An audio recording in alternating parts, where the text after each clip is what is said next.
Hello, beautiful people. I hope all is well. I hope all is well. So, tonight is the final episode of my series, Love and Business. So, since last week, I have been doing a series interviewing different people in different facets of business and how being in a relationship or being coupled may impact that business, right? So, the first person I had, and the most fitting person I had, was Miss Shaquana Brooks. She goes by Miss Business 101 on Instagram, and she is the tax queen. She gave us insight on the pros and cons of filing your taxes as a married couple, head of household. She broke down all the tax bracket stuff, right?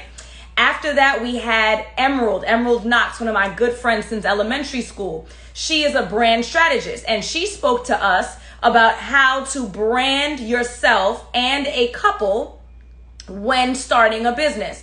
From there, we went on and we introduced you to That Finance Chick. And That Finance Chick spoke to us about how to budget as a couple versus a single person and how you need to be mindful of those things. And then lastly, 2 nights ago, well, actually not lastly, because tonight is lastly, right? Number 4, our 4th guest, we had Invest with Quran, who spoke to us about how to invest wisely, both as a single person as well as a couple. So the next guest and our final guest in this series is going to be one of my classmates since elementary, actually since preschool. I think we went to preschool together. Mr. Ray Lawson. Mr. Ray Lawson is going to be joining us, and he is a car salesman extraordinaire. He is going to give us the inside track on purchasing a car, not only as a single person, but some of the pros and cons of purchasing as a couple as well. So I have Cest. Please go ahead and accept it. We're going to have you join us, and you're going to give us all of the tips and tricks that we need to know. Hey, Ray, what's up? What's poppin', man? And of course, you're in a car, so that's perfect. What kind of car are you in? I'm in what's this 2021 X6? This is my personal. Okay. This is my personal, but outside of the personal, I know that you've been flipping cars too. So maybe you could give us some insight about that once we're done. Of course. This is what we here Okay. for. We in here, huh?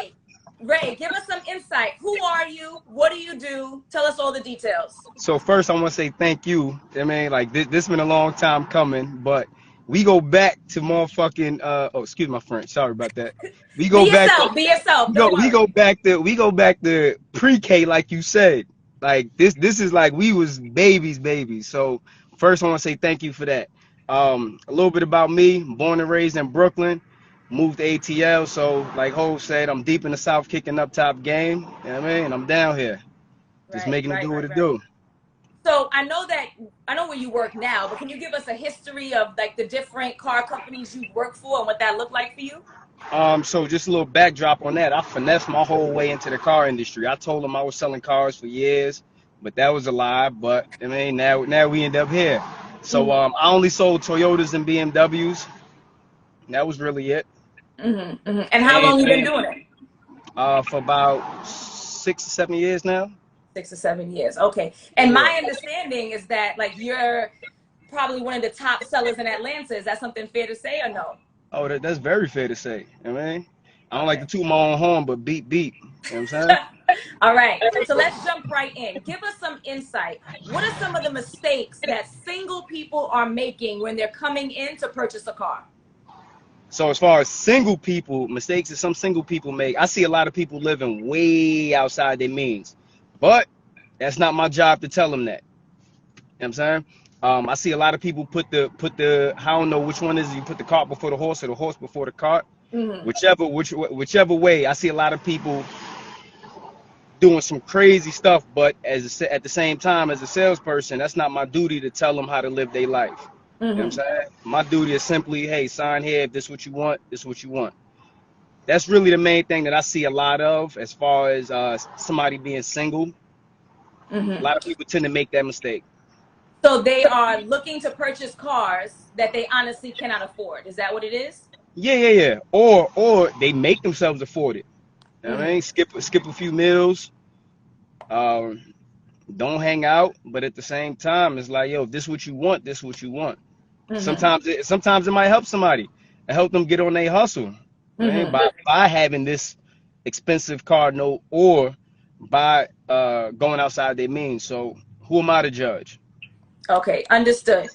So talk to us about couples, right? Because you guys know I'm a dating and relationship coach. If you're just joining, my name is Alison. It's what I do. So talk to us about the couples. When the couples are coming in, what are some of the problematic behaviors that you're seeing when purchasing a car? With couples, and this might be a little bit deeper. I notice it's a lack of communication, big time. Some people do speak about their purchase before they come in with Mm-hmm. each other, but I notice generally speaking, it could be a lack of communication. Like I always ask a person, as soon as I see a ring on a guy's finger or a ring on a woman's hand, I always ask, hey, look, is there anybody else that's gonna be involved with your purchase? 95% of the time, they all say, no, no, no, I'm independent. I don't need to do nothing. I don't got to talk to nobody. But then Mm-hmm. as soon as I put the paper in front of them, it's like, oh, let me talk to my spouse or let me call my wife or let me call my husband or something. Um, so I kind of feel like that's a conversation that people need to have long before they even go looking for a car. Like, and realistically, I think it's a conversation that people have. A lot of people don't wanna bring it to the light. Like, yo, this is getting real. That I need a Mm-hmm. car, or I'm really looking for a car. Cause hell, even though I'm not married, I still have conversations with myself before I go buy a T-shirt. Mm. So I know that people are having these conversations, but it might just people might not be taking it as serious in their household as when they walk into the dealership. Okay. So the biggest issue that you're seeing with couples is a lack of communication where Big time. couples are not having conversations with each other about the types of car they want, what they can afford, like what pieces of the conversations missing. It could be either the financials. That's always a major aspect of it. But two, the type of car. Like I can remember a few years ago, I had a guy come in. He was married. I mean, had a family. He wanted a two-door coupe. His wife is like, yo, we got 3 kids. Now that's something that they got to deal with. But Mm-hmm. thinking logically, like, yo, bro, you trying to buy a coupe, you got all these kids you got to take care of. So Mm-hmm. number one, the vehicle selection, that's gonna be super important. I always ask couples, hey, what's going on with the vehicle selection? Do you guys have another car, or what's the scenario? Are any Mm-hmm. kids gonna be involved with the vehicle? You know what I mean? Mm-hmm. And also the financial aspects. That's a major portion of your purchase. Because you Mm-hmm. think about it, you might see these cars on the street. You might see everybody out with these cars. You don't know that these people are paying 13, 14, hell, $2,000 a month for this car, but you see it and you like it.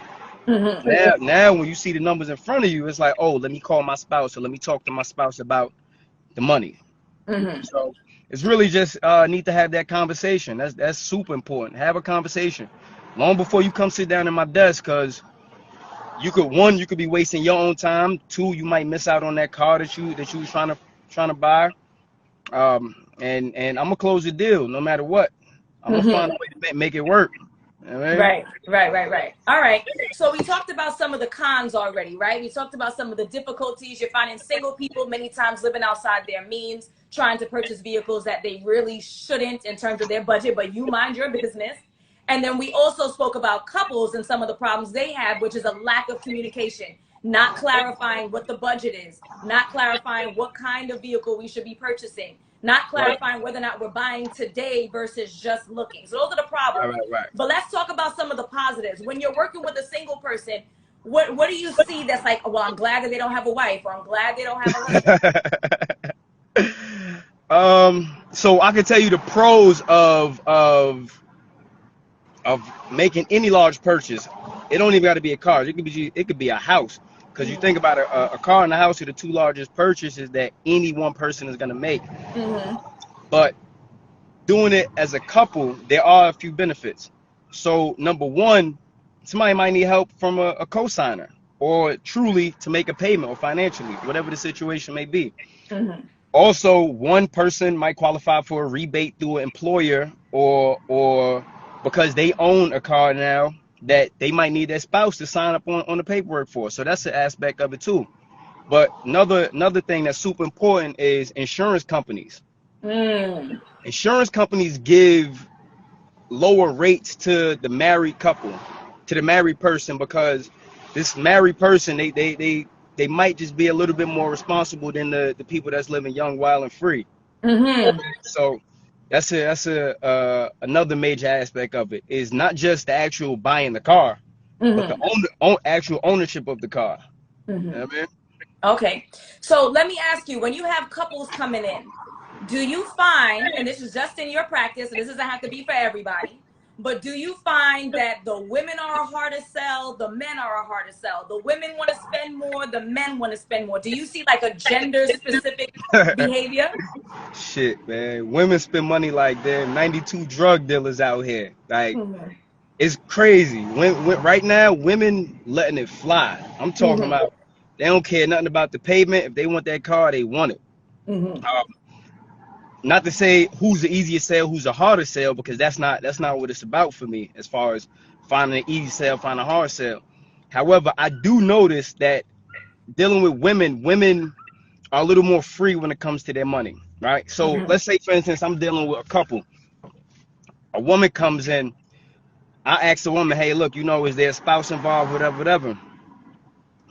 The women to say, yo, look, I'm calling up my husband right now. Hey, we buying this car. We buying this car. Husbands always got to say, well, let me go talk to my wife, right? So rule of thumb in sales, a woman is going to be 80% of the decision maker.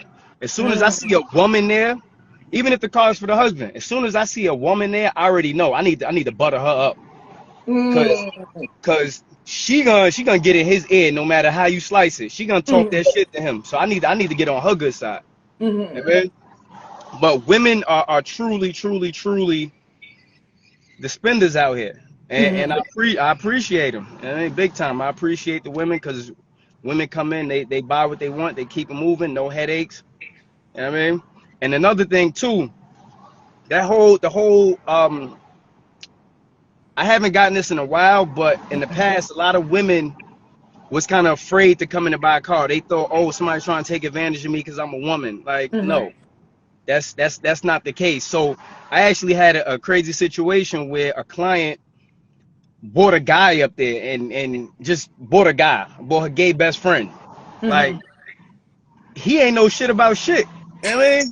Like, if you're gonna bring somebody up, bring somebody who knows something. But the day of somebody trying to finesse women, that's over. Like, for real, nobody trying to finesse a woman. Nobody trying to finesse a woman for nothing. And why is that the case? Is that because what, like the gender beliefs don't exist anymore, or that there's so much information out there to try to trick somebody is foolish? Like, what I mean, because I always feel like that. I'm like, I'm not taking my car into no shop, because I always feel like a guy's gonna take advantage. So why do you say that those days are gone? Like, how you talking to me right now? The internet. The internet. You got information right in the palm of your hand. I mean, by the time you come up to me, most of my clients, they already know everything they need to know about, one, the car buying process, about the car, about the money. Now I can't finesse you. You know what I mean? My duty as a salesperson really is to get you through the process, and hell, a lot of times it's just calming somebody's emotions. You know what I mean? Because they know they're gonna buy the car, or even if it's a house, a real estate agent. People know you got mortgage calculators, you got auto loan calculators, you got all that long before you get up there. My duty is simply just get you through the process, nice and easy.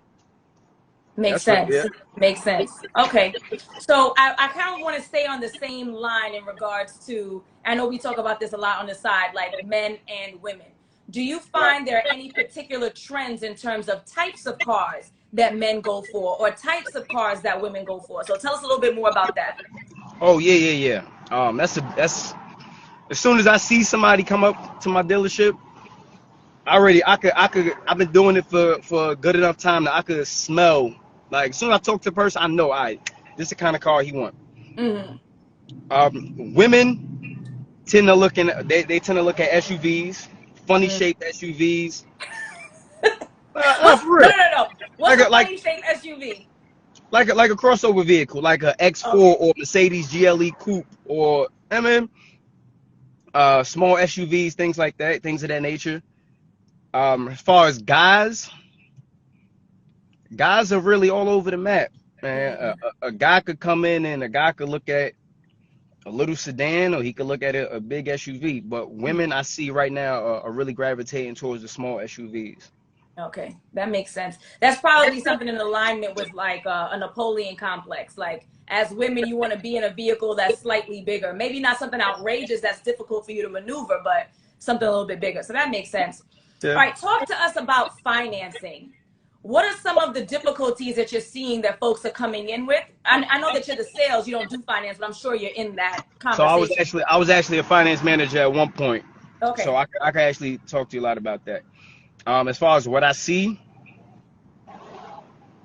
I deal with a wide array of credit. So it could be somebody coming in with a 400 credit score all the way up to 800 credit score. You know what I mean? One thing that I am noticing a lot of, which is a good thing, especially in our generation, a lot of people are a lot more aware of their credit. You know what I'm saying? Even if it's just through Credit Karma, which is not 100% accurate, I do see a lot more people are aware of their credit, which is a beautiful thing. Because at one point, people would walk in and not know shit about their credit. They wouldn't know their credit score. They wouldn't know their history. So that's a beautiful thing that we as people are starting to understand that we do need credit.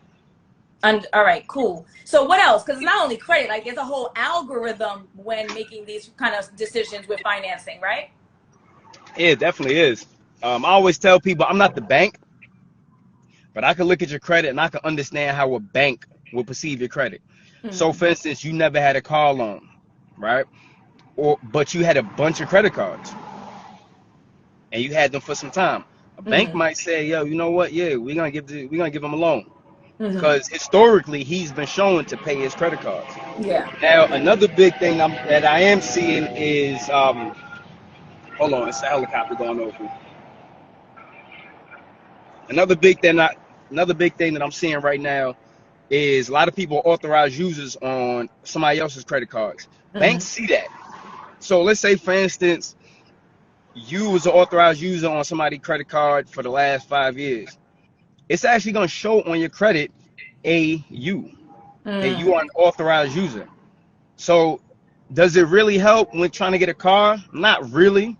When you're trying to get a Bloomingdale's credit card, yeah, that's going to help out a whole lot.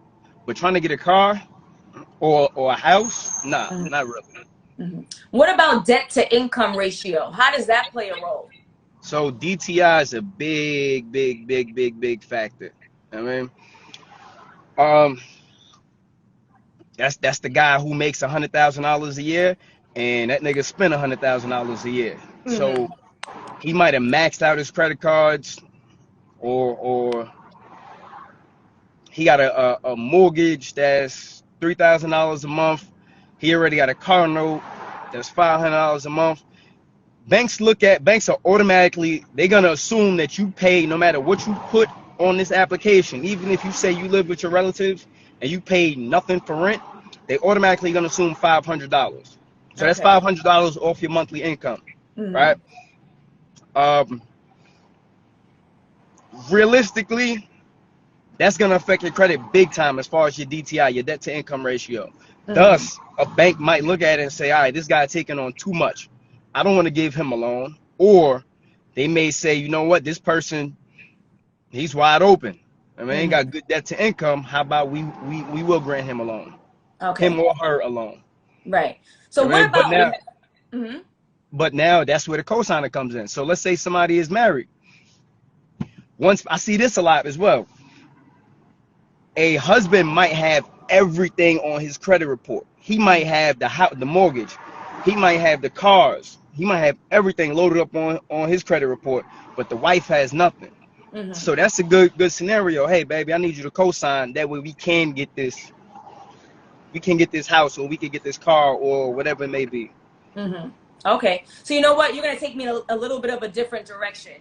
I know you already established you are the salesman. It's not your responsibility to be the therapist or the financer, right? Right. However, do you ever see scenarios where you're thinking, yo, this chick better not co-sign, or this dude better not co-sign? Like, can you tell some stories around what you've seen like that? um, oh, that I see some crazy shit. So the co-signer thing, once again, it ain't my duty. That's not my job to tell somebody don't co-sign or don't or not co-sign. But I can tell you a story. I'm gonna take you back a little bit. So my mother told me when I was a kid, she was like, "Yo, you never co-sign for anybody, right?" She said, "Yo, Ray, you never co-sign nothing for anybody." And you remember the Nextel phones? So she always would hear me on the Nextel, right? She was like, "Yo, Ray, can you put a Nextel in your name for me?" I'm like, "Nah, you told me don't co-sign for anybody ever in my life." Anybody. Yo, and my mother was like, "Yo, you know what? I damn sure did tell you that." So I live by that. But at the same time, I can't tell somebody don't co-sign. I do see that. I have had scenarios where couples have bought a car together and then they go their own separate ways. One person come back and like, "Yo, look, I can't afford this car." I can't help with that. That's not my job. You know what I'm saying? I can't do anything about that. I do see this come up a lot too. And I don't know if it's just an ATL thing, but I see a lot of women come in and they like, "Oh, my boyfriend told me to come in to look for a car because he's gonna buy it for me. He's gonna pay my note." You know what I'm saying? I've seen women take on car notes because this guy, quote unquote, said he was gonna pay it. Months later, hey, that guy disappeared. He got what he wanted. He gone. You know what I'm saying? Now it's like, excuse me. Now she come back, "Yo, I need to get out this car. I can't afford the note.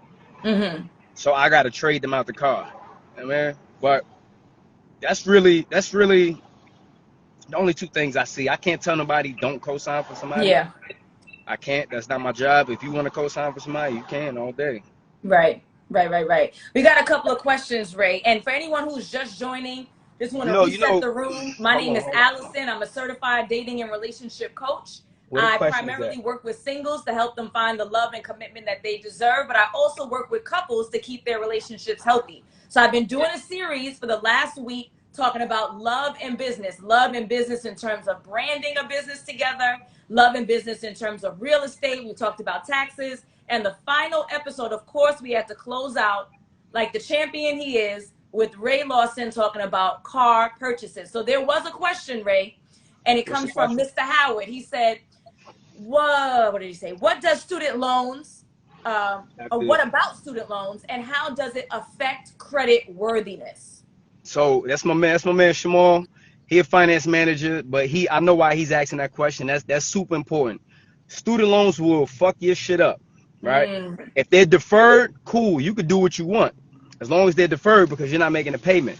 But if you slip up on them student loans, chances are very slim that you're gonna get an auto loan, because how banks look at it is this person ain't even paying the government. You know what I'm saying? Most of the student loans are set up by the government. Banks looking at that like, "Yo, dude ain't even paying the government. He damn sure ain't gonna pay me." Right. So, hold on. All right, yeah, I'm back. You know, I'm technologically, I mean, a little slow with this thing, but it's all good. Someone else asked about student loans. So, in essence, if the loans are deferred, then you're good. If you're behind, you're in trouble. But what if you have a large amount, but you are proactively and have been proactively paying on time? Does that still hold you back? Oh, nah. If you paying your student loans, generally speaking, you pay student loans, your credit score is gonna go through the roof because you're paying these actual loans. So even if it's a large amount, it doesn't count towards your debt, like your debt to income ratio? I can't speak on that. That's a good question. I'm assuming any loan is gonna affect your debt to income ratio. However, I do think, and don't quote me, because if I don't know the answer, I'm gonna tell you straight up. I'm gonna look that up and I get back to you. But I do think student loans do have a different effect on somebody's credit score. Okay, it may not be looked on as heavily as a credit card debt or something. As long as somebody's paying it. Right. But if you don't pay it, now you fucked up. Right. Okay. So we have a question. This question's from Emerald. She says, When buying luxury vehicles, should you also invest in a hoopty? I mean, that's what I do. Emerald, no. I keep a squatter. You know what I'm saying? I keep a good squatter because you never know. Like, I'll tell you why I do it myself. So when I had first moved to ATL, and I did it in New York a few times too, but when I first moved to ATL, a dude said to me, "Yo, I seen you in Atlantic Station." I'm like, "Yo, how you know it was me in Atlantic Station?" He was like, "Oh, I seen a red Range Rover with Virginia tags." So in my mind, I'm like, "All right, people are watching, Yes. right?" Me myself, I'm not a big fan of that. Don't be in my business, fam. Like, don't watch me, and then damn sure don't tell me that you watching me. But at the same time, you don't want to just beat your good car up. But at the same time, it's like, yo, drive the car. It's something that I do. I just don't like to drive the same car every single day, or I got different cars for different purposes. So that's just a matter of preference. Understood. Mr. Iowa 515 says, what if I Who? only want a $350 car payment? What types of cars should I be looking at? A cheap one. I mean, a $300 car payment.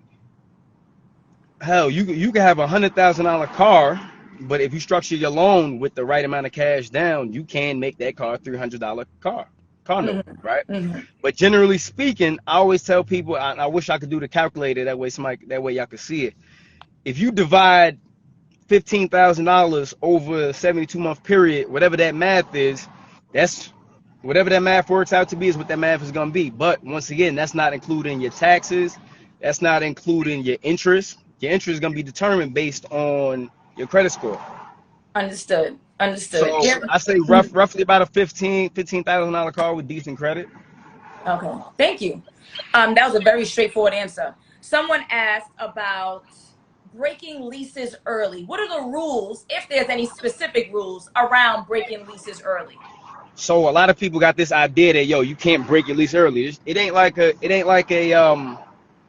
not like a apartment. Like right now, I got people breaking leases left and right, for the simple fact of what's going on in the car industry. Your cars are going through the roof. I got a guy who's a year out from his lease. He got positive equity in his lease. No matter what the car is, no matter how the loan is structured, no matter if it's a lease, no matter if it's a regular loan, or if it's a balloon loan, there's a payoff and there's a value on that car. As far as breaking the lease early, there's only a few manufacturers that give kickback. Infinity is one. I know Ford as well. You can't trade in an Infinity lease and you can't trade in a Ford lease. Other than that, like to another, let me not even say early, to another manufacturer. So if somebody got an Infinity right now and they want to come and trade that car in with me, if it's a lease, I got to send them back to Infinity. I can't trade that car. There's ways around it, but for the most part, Infinity is going to shit on you. Infinity is going to tell you no. And how they'll do that is they'll tell that customer they must come back to them. So someone in theory then could turn in the vehicle back to Ford or Infinity, be done with the agreement, and then start anew with someone else. All day. Or let's say you want to get out. Let's say somebody leasing a G-Wagon right now, and they want to come trade it in with Bentley. They could just take that car over to Bentley. There's a value on that car and there's a payoff on that car. No matter what it is, whether it's a lease, whether it's a finance or a balloon loan. Got it. Can you talk to us about Turo? I'm not even know if I'm saying it right. Turo? Yeah, that's like the platform where you can rent your car. Yeah, where you can rent cars out. Yeah, I know New York don't let y'all do Turo. Like, there's no Turo in New York. Like, so a lot of people in New York not too hip to it. I'm not familiar. That's all. But Turo is nothing but like I could put my car on Turo right now and rent it out to you. Like as opposed to you going to rent a car from Avis or Budget, you can rent my car. I just sold a car to do a 7 Series just yesterday.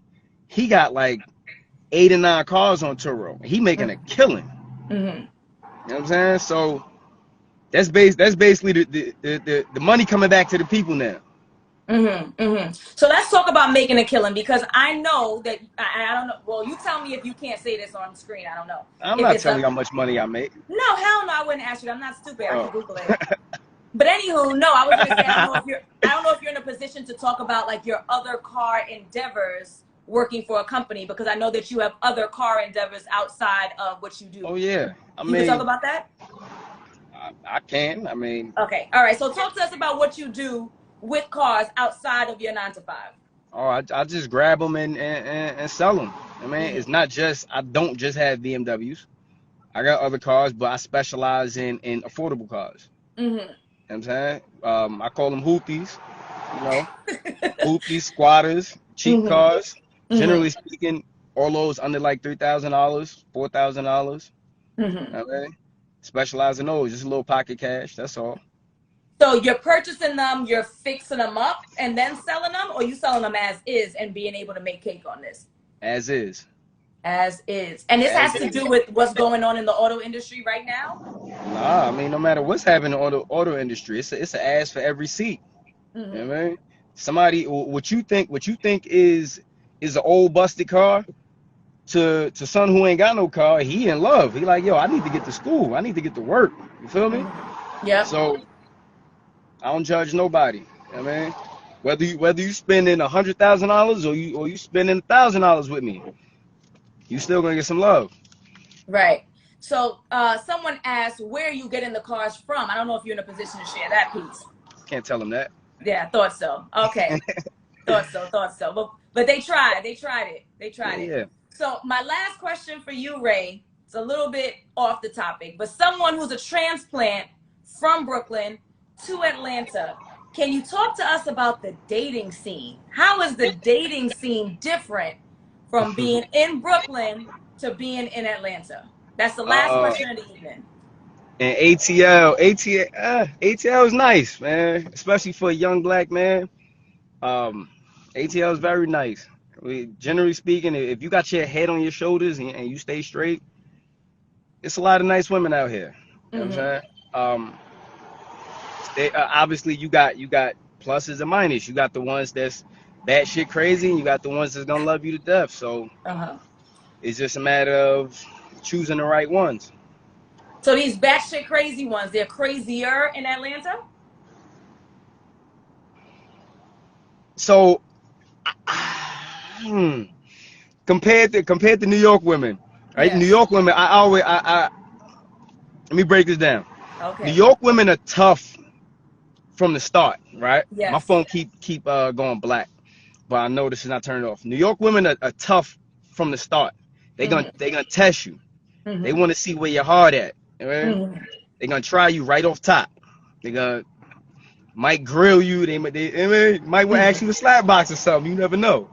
I Mm-hmm. mean, but deep down, they got a lot of love. Mm-hmm. Atlanta women, at least from what I see, they could be nice in the beginning. They'll try you just a little bit, but they're gonna try you throughout. They're Mm-hmm. gonna make sure you staying on your A game. Make sure you ain't soft. Mm-hmm. Right? Make sure you ain't doing too much caking. So that's really the main difference. Okay. All right. And do you miss New York at all? You want to come back home, or you stay in Atlanta forever? Uh, I do miss certain things. I miss my people in New York, for real, for real. You know Mm-hmm. what I'm saying? I really do. I do miss my people a lot. But overall, living, nah, you ain't gonna get no better living in ATL. Why I love ATL, black people, we winning. Mm-hmm. Like I've never seen no shit like this. What really made me move down here was when I had went to Lenox Mall, right? Mm-hmm. I seen them valeting cars at Lenox Mall. Like and not like no little Toyotas and no shit. I'm talking about Bentleys, Lamborghinis, Ferraris, and the niggas jumping out of them look just like me. I'm Mm-hmm. like, hold on, it's something I'm missing down here. You know what I'm saying? But it's a lot of good black business in ATL. Mm-hmm. That's really why I love ATL. But there's certain things about Brooklyn that I do miss. Mm-hmm. But I don't want to get homesick and start crying and shit right now. I am confident you will never. But Ray, I want to thank you so much for joining. Thank you for closing out this series, Love and Business, talking about purchasing a car, No what you doubt, no need, doubt. the ins and outs, and I really appreciate you taking out the time. All right. I All right? appreciate the opportunity. Yeah. So I see you when you come up top. All right. That's a All bet. right. All right. Thanks everybody for joining. Have a good one. Bye.